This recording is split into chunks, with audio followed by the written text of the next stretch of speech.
अब से थोड़ी देर पहले पुष्कर सिंह धामी जो मुख्यमंत्री हैं और ये कई परियोजनाओं का लोकार्पण कर रहे हैं प्रधानमंत्री नरेंद्र मोदी। मंत्रीगण लोकार्पण करने जा रहे हैं श्री केदारनाथ धाम में पुनर्निर्माण के अंतर्गत प्रस्तावित कार्यों का। एक बार जोरदार तालियां।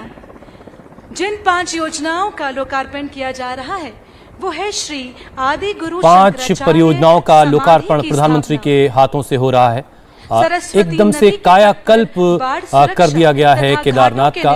2013 की आपदा के बाद, प्राकृतिक आपदा के बाद बहुत कुछ तहस नहस हो गया था। उन सारी चीजों को ठीक किया गया, जीर्णोद्धार किया गया है और एक तरीके से कायाकल्प कर दिया गया है। और ऐसी कई परियोजनाओं का लोकार्पण आज प्रधानमंत्री के हाथों से हो रहा है।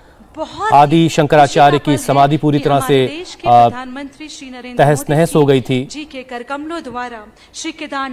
उनकी मूर्ति का भी अनावरण प्रधानमंत्री के हाथों से होगा। लोकार्पण किया जा रहा है और साथ ही केदारनाथ धाम और अब प्रधानमंत्री कुछ ही पलों में सभा को संबोधित भी करने वाले हैं। जोरदार तालियां।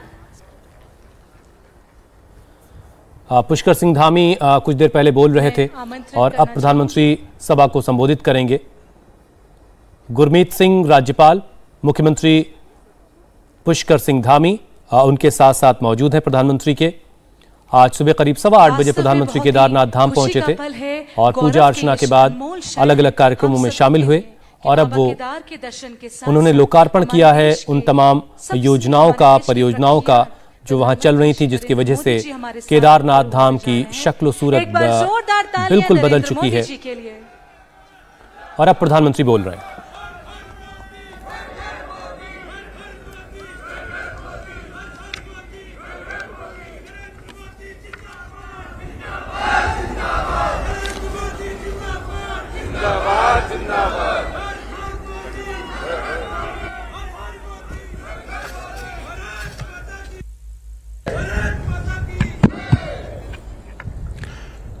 जय बाबा केदार, जय बाबा केदार, जय बाबा केदार।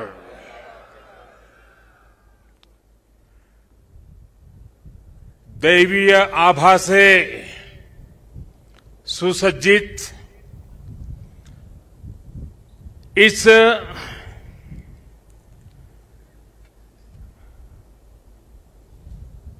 पवित्र कार्यक्रम में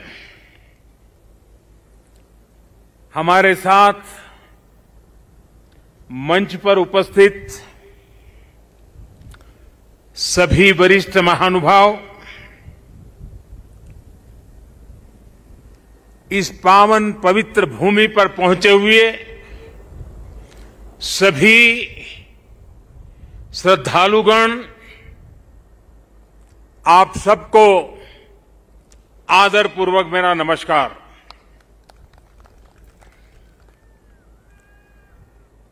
आज सभी मठों, सभी 12 ज्योतिर्लिंगों, अनेक शिवालय, अनेक शक्तिधाम, अनेक तीर्थ क्षेत्रों पर देश के गणमान्य महापुरुष, पूज्य संतगण, पूज्य शंकराचार्य परंपरा से जुड़े हुए सभी वरिष्ठ ऋषि मनीषी और अनेक श्रद्धालु भी देश के हर कोने में आज केदारनाथ की इस पवित्र भूमि के साथ, इस पवित्र माहौल के साथ सशरीर नहीं लेकिन आत्मिक रूप से वर्चुअल माध्यम से, टेक्नोलॉजी की मदद से वो वहां से हमें आशीर्वाद दे रहे हैं। आप सभी आदि शंकराचार्य जी की समाधि की पुनः स्थापना के साक्षी बन रहे हैं। ये भारत की आध्यात्मिक समृद्धि और व्यापकता का बहुत अलौकिक दृश्य है। हमारा देश तो इतना विशाल है, इतनी महान ऋषि परंपरा है, एक से बढ़कर एक तपस्वी आज भी भारत के हर कोने में आध्यात्मिक चेतना को जगाते रहते हैं। ऐसे अनेक संतगण आज देश के हर कोने में और यहां भी हमारे साथ जुड़े हुए हैं। लेकिन संबोधन में अगर मैं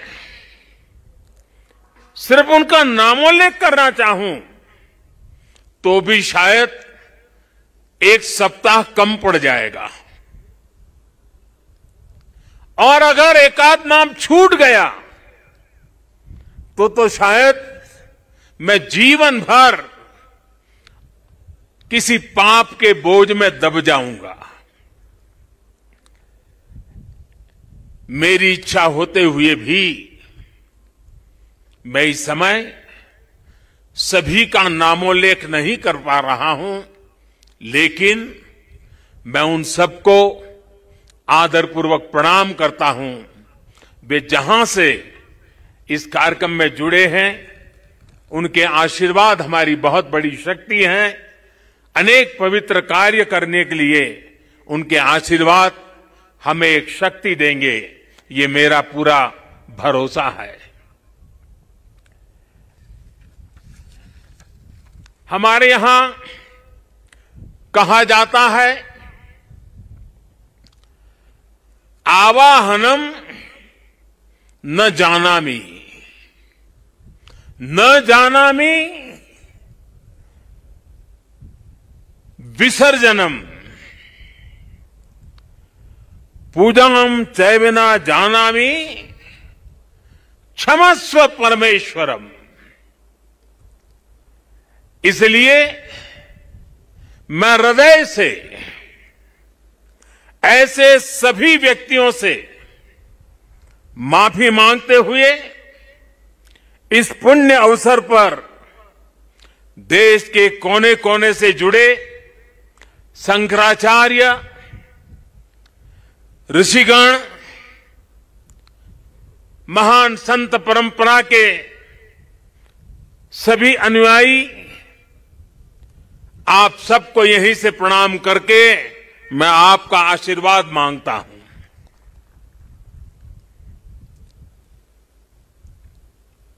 साथियों, हमारी उपनिषदों में आदि शंकराचार्य जी की रचनाओं में कई जगह नेति नेति, जब भी देखो नेति नेति,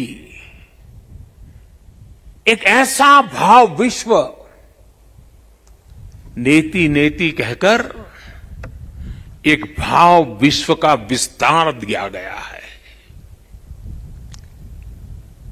रामचरितमानस को भी अगर हम देखें तो उसमें भी इस बात को दोहराया गया है, अलग तरीके से कहा गया है।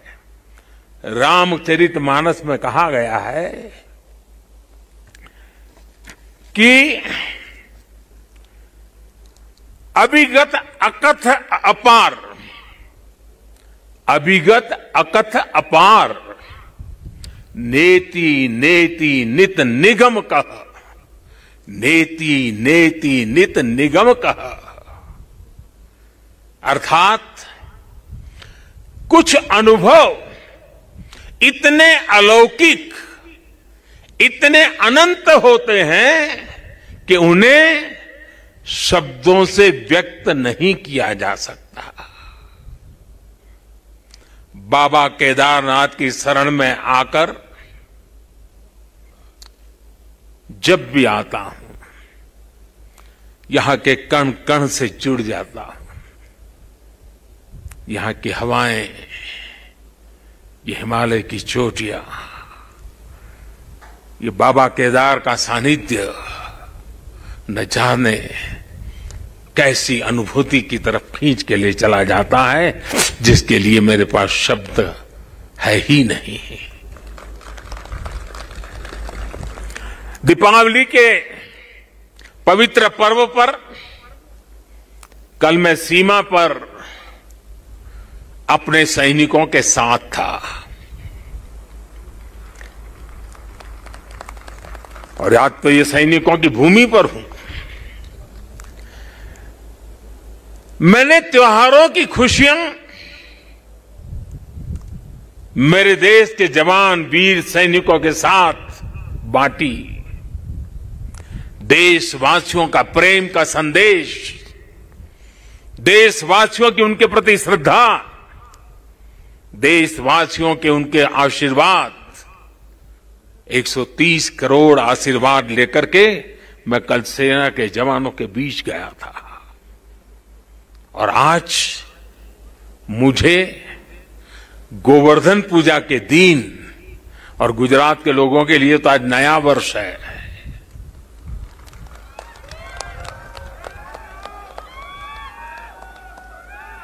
गोवर्धन पूजा के दिन केदारनाथ जी में दर्शन पूजन करने का मुझे सौभाग्य मिला है। बाबा केदार के दर्शन के साथ ही अभी मैंने आदि शंकराचार्य जी की समाधि स्थान, वहां कुछ पल मैंने बिताए। एक दिव्य अनुभूति का वो पल था।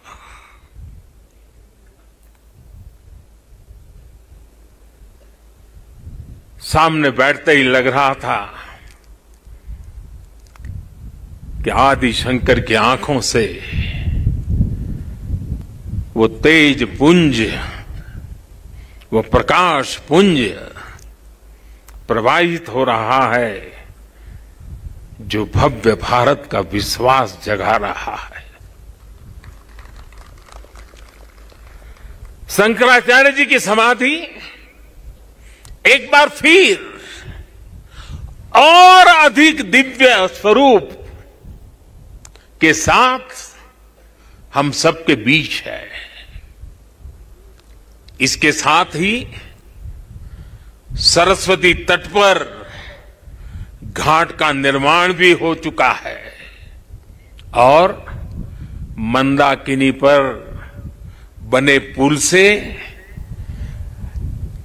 गरुड़ चट्टी, उस मार्ग को भी सुगम कर दिया गया है। और गरुड़ चट्टी का तो मेरा विशेष नाता भी रहा है। यहां एक दो लोग हैं पुराने जो पहचान जाते हैं। मैंने आपके दर्शन किए, मुझे अच्छा लगा। साधु तो चलता भला, यानी पुराने लोग तो अब चले गए हैं। कुछ लोग इस स्थान को छोड़ के चले गए, कुछ लोग इस धरा को छोड़ करके चले गए।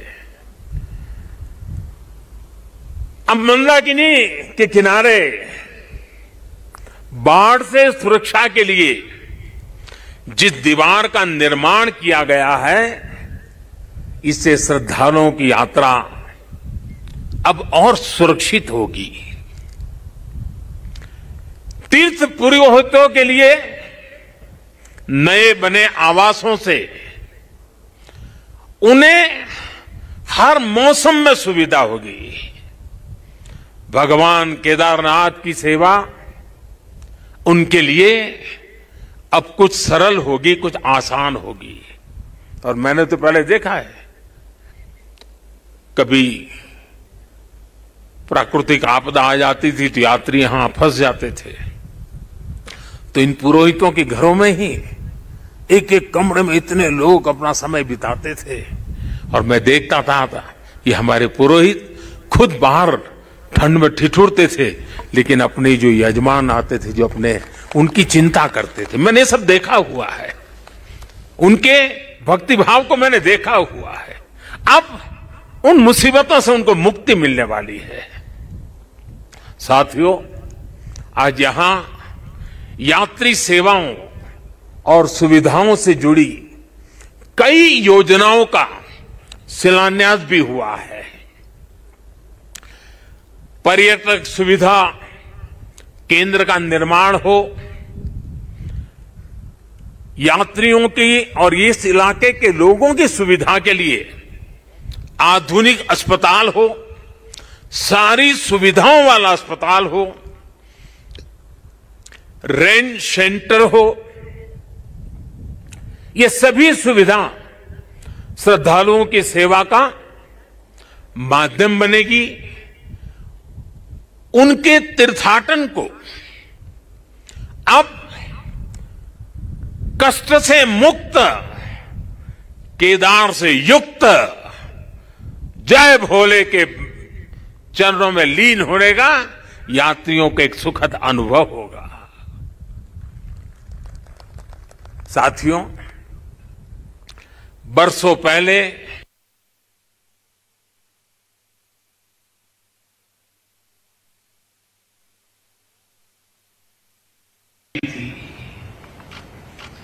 जिस तरह का कल्पनीय था, मैं मुख्यमंत्री तो गुजरात का था,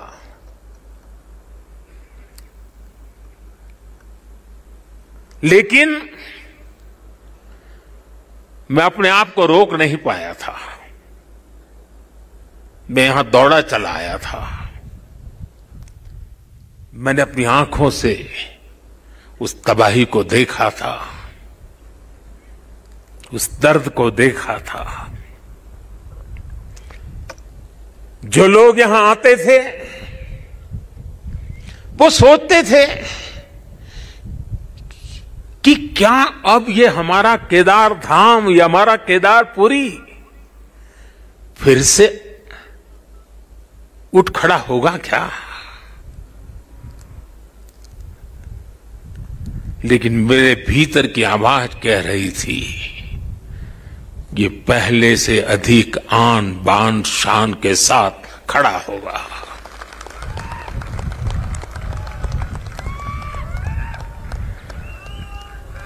और ये मेरा विश्वास बाबा केदार के कारण था, आदि शंकर की साधना के कारण था, ऋषियों मुनियों की तपस्या के कारण था, लेकिन साथ साथ कच्छ के भूकंप के बाद कच्छ को खड़ा करने का मेरे पास अनुभव भी था।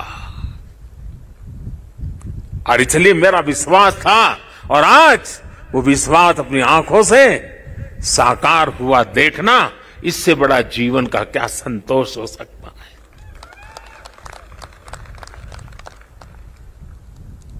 मैं इसे अपना सौभाग्य मानता हूं कि बाबा केदार ने, संतों के आशीर्वाद ने,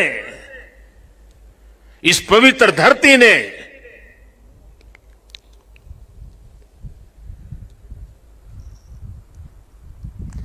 जिस मिट्टी ने, जिसकी हवाओं ने कभी मुझे पाला पोसा था, उसकी सेवा करने का सौभाग्य मिलना, इससे बड़ा जीवन का पुण्य क्या होता है।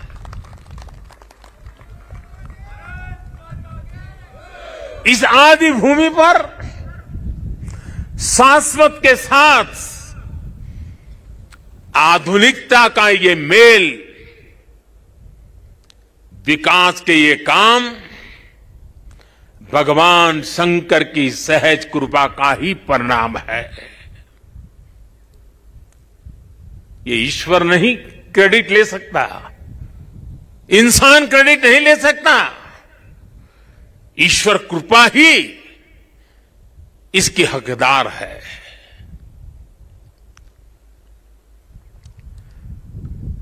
मैं इस पुनीत प्रयासों के लिए उत्तराखंड सरकार का, हमारे ऊर्जावान नौजवान मुख्यमंत्री धामी जी का और इस कामों की जिम्मेदारी उठाने वाले सभी लोगों का भी आज हृदय से धन्यवाद करता हूं, जिन्होंने एड़ी चोटी का जोर लगा करके इस सपनों को पूरा किया है।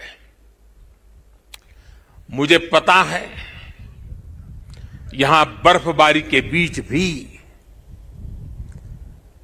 किस तरह, यानी पूरा साल भर काम करना मुश्किल है, यहां बहुत कम समय मिलता है, लेकिन बर्फबारी के बीच भी हमारे श्रमिक भाई बहन जो पहाड़ों के नहीं थे, बाहर से आए थे, वे ये ईश्वरीय कार्य मान करके बर्फ वर्षा के बीच भी, माइनस टेम्परेचर के बीच भी काम छोड़ करके जाते नहीं थे, काम करते रहते थे, तब जाकर के ये काम हो पाया है। मेरा मन यहां लगा रहता था, तो मैं बीच बीच में ड्रोन की मदद से, टेक्नोलॉजी की मदद से, मेरे दफ्तर से यहां का पूरा मैं एक प्रकार से वर्चुअल यात्रा करता था। लगातार मैं उसकी बारीकियों को देखता था, काम कितना पहुंचा, महीने भर पहले कहां थे, इस महीने कहां पहुंचे, लगातार देखता था।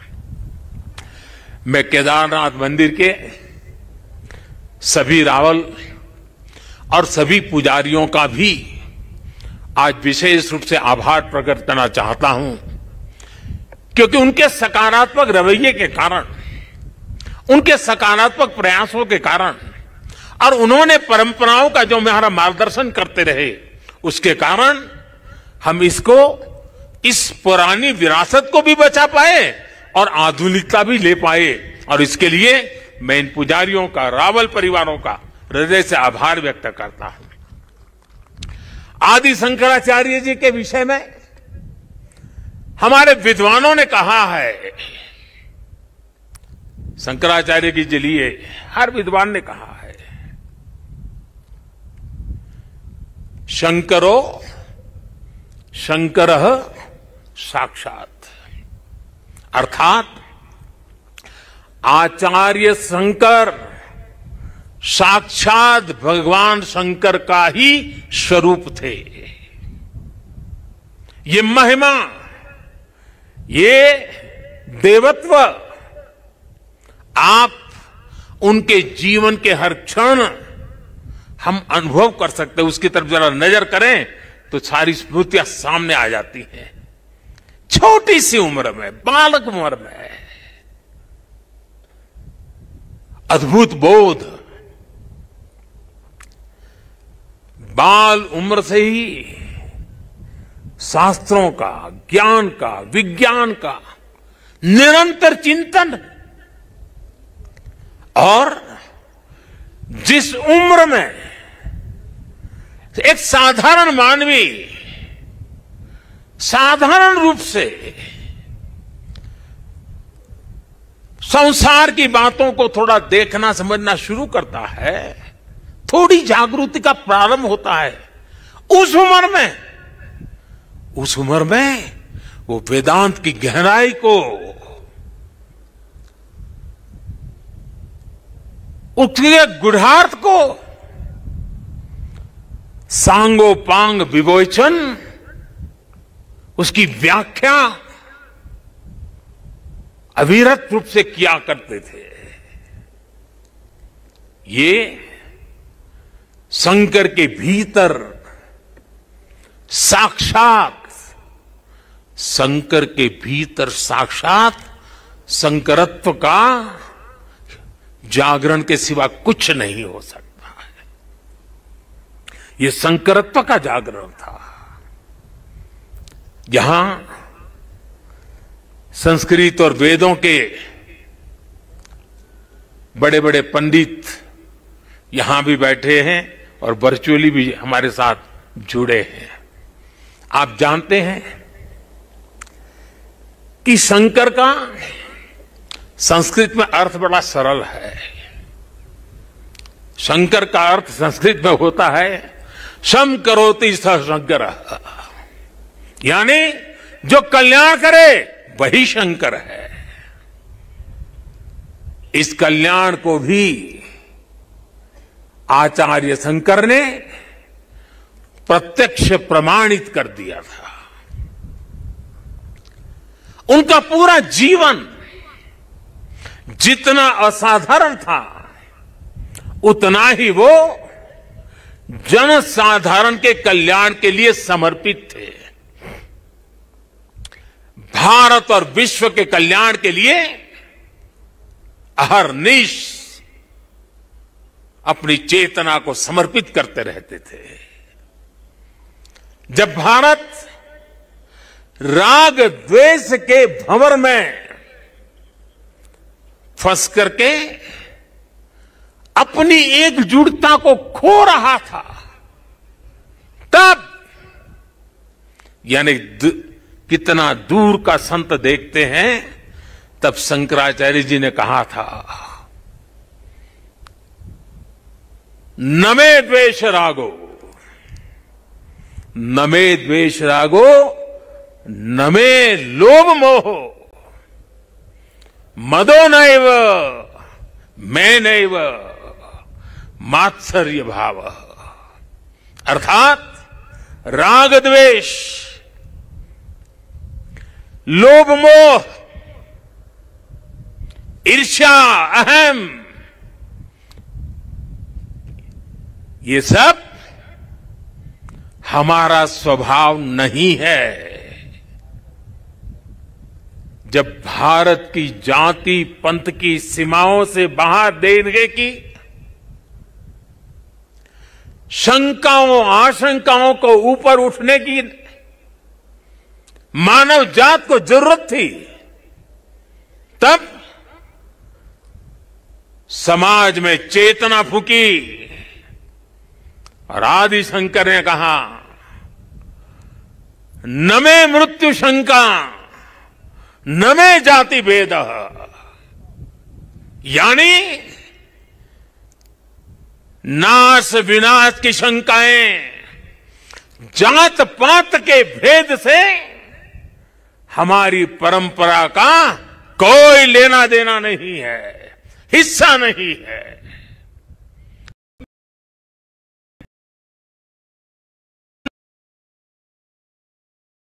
बताने के लिए आदि शंकर ने कहा, चिदानंद रूप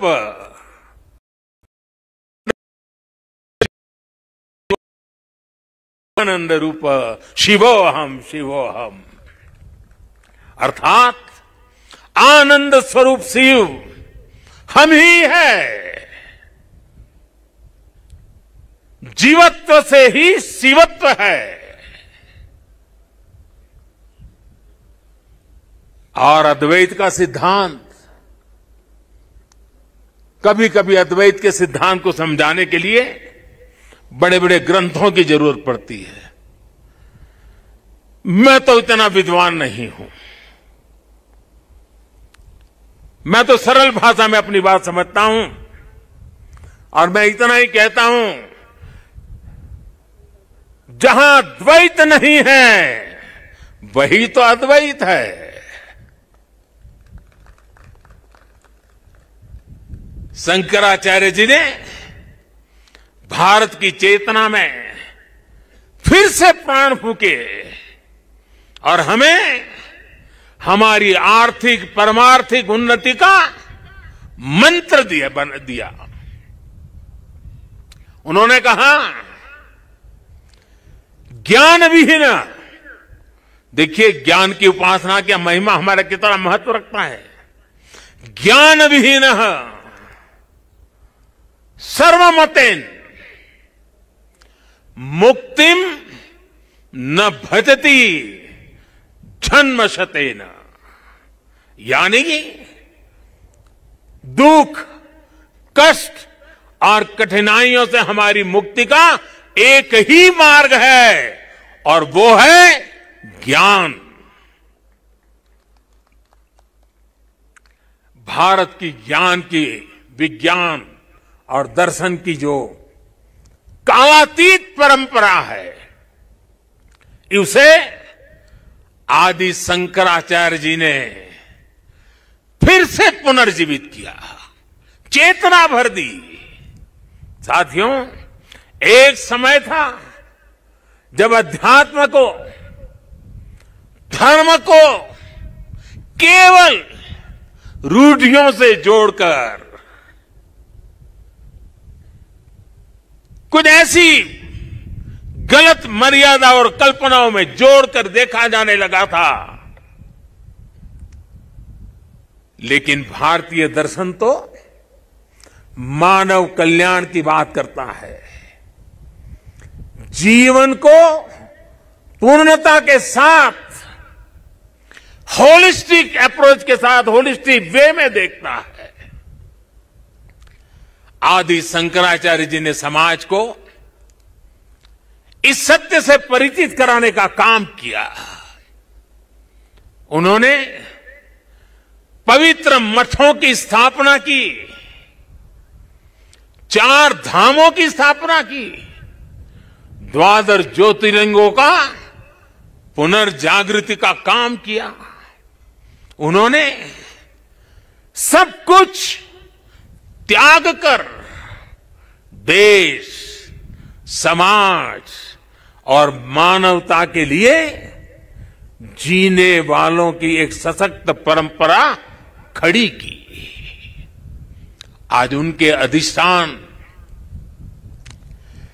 भारत और भारतीयता का एक प्रकार से संबल, पहचान बने हुए हैं। हमारे लिए धर्म क्या है, धर्म और ज्ञान का संबंध क्या है, और इसीलिए तो कहा गया है अथा तो ब्रह्म जिज्ञासा, अथा तो ब्रह्म जिज्ञासा। इसका मंत्र देने वाली उपनिषदीय परंपरा क्या है? तो हमें पल प्रतिपल प्रश्न करना सिखाती है। और तभी तो बालक नचिकेता यम के दरबार में जाकर के यम की आंख में आंख मिलाकर के पूछ देता है, यम को पूछ देता है, व्हाट इज डेथ?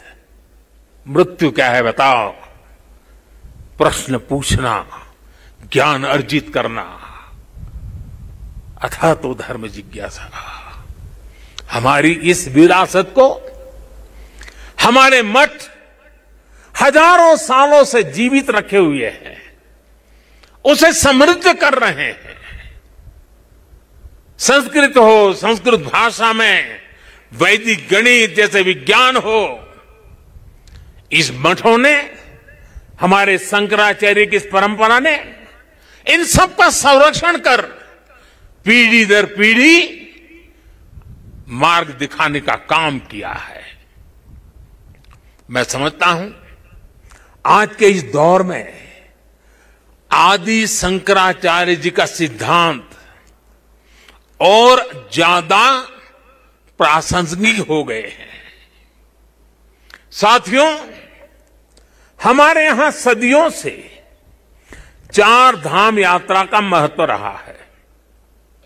12 ज्योतिर्लिंग के दर्शन की, शक्तिपीठों के दर्शन की, अष्टविनायक जी के दर्शन की, ये सारी यात्रा की परंपरा, ये तीर्थाटन हमारे यहां जीवन काल का हिस्सा माना गया है। ये तीर्थाटन हमारे लिए सिर्फ सैर सपाटा पर्यटन भर नहीं है, ये भारत को जोड़ने वाली, भारत का साक्षात कराने वाली एक जीवंत परंपरा है। हमारे यहां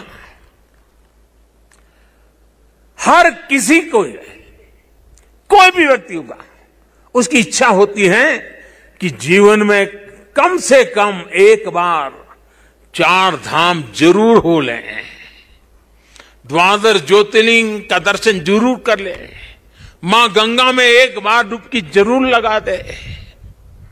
पहले हम घर में बच्चों को शुरू से ही सिखाते थे, परंपरा थी। बच्चों को घर में सिखाया जाता था, सौराष्ट्रे सोमनाथ श्रीशैले मल्लिकार्जुनम, बचपन में सिखाया जाता था। द्वादश ज्योतिर्लिंग का ये मंत्र घर बैठे बैठे एक बृहत भारत का, विशाल भारत का हर दिन यात्रा करा देता था। बचपन से ही देश के इस अलग अलग हिस्सों से जुड़ाव एक सहज संस्कार बन जाता था। ये आस्था, ये विचार पूरब से पश्चिम तक, उत्तर से दक्षिण तक भारत की एक जीवित इकाई में बदल देता है। राष्ट्रीय एकता की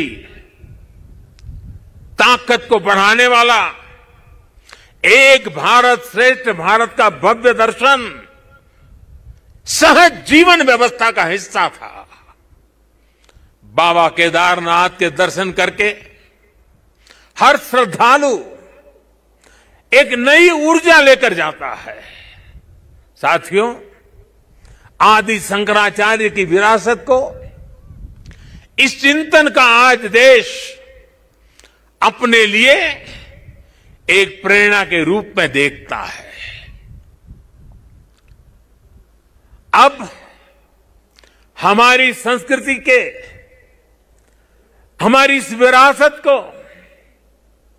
आस्था के केंद्रों को इसी गौरव भाव से देखा जा रहा है जैसा देखा जाना चाहिए था। आज अयोध्या में भगवान श्री राम का भव्य मंदिर पूरे गौरव के साथ बन रहा है। अयोध्या को उसका गौरव सदियों के बाद वापस मिल रहा है। अभी 2 दिन पहले अयोध्या में दीपोत्सव का भव्य आयोजन और पूरी दुनिया ने उसे देखा है। भारत का प्राचीन सांस्कृतिक स्वरूप कैसा रहा होगा, आज हम इसकी कल्पना कर सकते हैं। इसी तरह उत्तर प्रदेश में ही काशी का भी कायाकल्प हो रहा है। विश्वनाथ धाम का कार्य बहुत तेज गति से अब तो पूर्णता की तरफ आगे बढ़ रहा है। बनारस में सारनाथ, नजदीक में कुशीनगर, बोधगया, यहां सब जगह पे एक बुद्ध सर्किट के अंतर्राष्ट्रीय पर्यटन को आकर्षित करने के लिए, विश्व के बुद्ध के भक्तों को आकर्षित करने के लिए एक बहुत तेजी से काम चल रहा है। भगवान राम से जुड़े जितने भी तीर्थ स्थान हैं, उनको भी जोड़ करके एक पूरा सर्किट बनाने का काम भी आज चल रहा है। मथुरा वृंदावन में भी विकास के साथ साथ यहां की शुचिता, पवित्रता को लेकर संतों की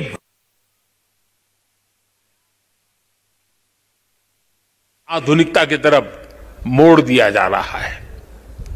इतना सब आज इसलिए हो रहा है क्योंकि आज का भारत आदि शंकराचार्य जैसे हमारे मनीषियों के निर्देशों में श्रद्धा रखते हुए, उस पर गौरव करते हुए आगे बढ़ रहा है। साथियों, इस समय हमारा देश आजादी का अमृत महोत्सव भी मना रहा है। देश का नेटवर्क बन रहा है, सैकड़ों होमस्टे बन रहे हैं। माताएं, बहनें और लोग भी जो यात्री आते हैं, वे भी होमस्टे को पसंद करने लगे हैं। रोजगार भी मिलने वाला है, स्वाभिमान से जीने का अवसर भी मिलने वाला है। यहां की सरकार जिस तरह विकास के कार्यों में जुटी है, इसका और एक लाभ हुआ है। यहां वरना तो हम हमेशा सुनते थे पहाड़ का पानी और पहाड़ की जवानी कभी पहाड़ के काम आती नहीं। मैंने इस बात को बदला है। अब पानी भी पहाड़ को काम आएगा, जवानी भी पहाड़ को काम आएगी। पलायन रुकना है। एक के बाद एक जो निर्णय हो रहे हैं, पलायन रुकना है। मान के चलिए साथियों, मेरे नौजवान दोस्तों, ये दशक आपका है, उत्तराखंड का है, उज्जवल भविष्य का है। बाबा केदार के आशीर्वाद हमारे साथ है। ये देवभूमि की रक्षा, अनेकों वीर बेटे बेटियों की ये जन्मस्थली भी है। यहां का कोई घर, कोई गांव ऐसा नहीं है जहां पराक्रम की कोई गाथा का परिचय न हो। आज देश जिस तरह अपनी सेनाओं का आधुनिकीकरण कर रहा है, उन्हें आत्मनिर्भर बना रहा है, उससे हमारे वीर सैनिकों की ताकत और बढ़ रही है। आज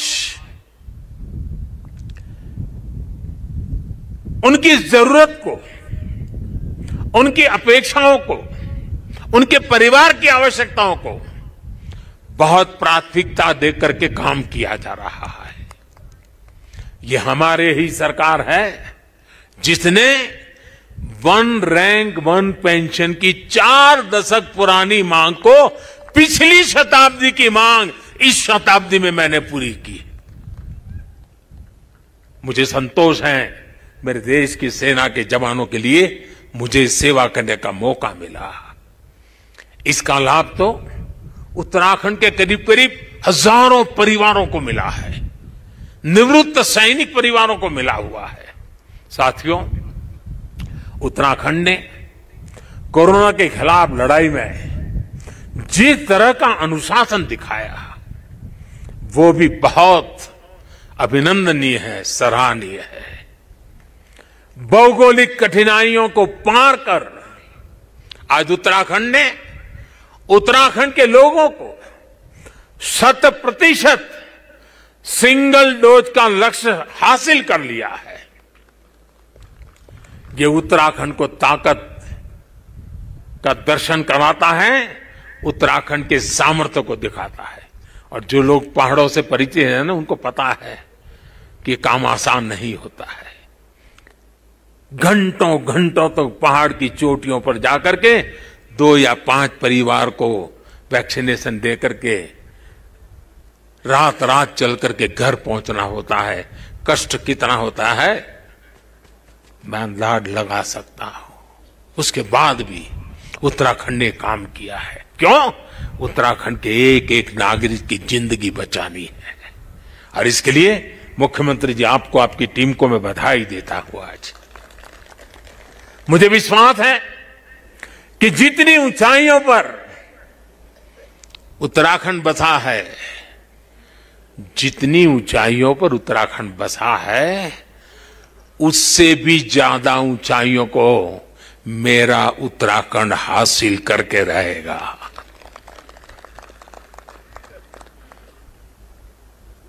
बाबा केदार की भूमि से, आप सबके आशीर्वाद से, देश के कोने कोने से संतों के, महंतों के, ऋषियों के, मुनियों के, आचार्यों के आशीर्वाद के साथ आज इस पवित्र धरती से अनेक संकल्पों के साथ हम आगे बढ़े। आजादी के अमृत महोत्सव में देश को नई ऊंचाई पर ले जाने का संकल्प हर कोई करे।